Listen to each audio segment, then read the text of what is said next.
Autosuffisance alimentaire.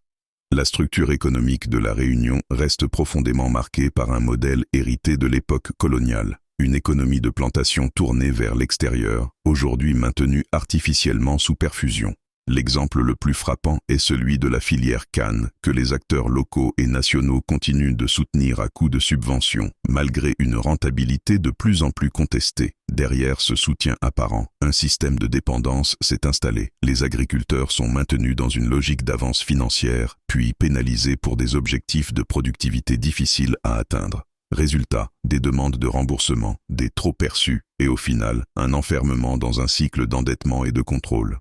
Ce modèle ne libère pas, il maintient sous pression. Pendant ce temps, l'agriculture locale reste fragile, peu diversifiée et incapable d'atteindre une véritable autosuffisance alimentaire, non pas par incapacité, mais par manque de volonté politique réelle. On entretient une illusion d'équilibre. Prenons un exemple concret, la tomate. On nous affirme qu'elle est produite en autosuffisance, mais au moindre aléa climatique, trop de pluie, trop de soleil, trop de vent, les prix s'envolent sans justification claire, y compris pour des cultures sous serre censées être maîtrisées. Cherchez l'erreur.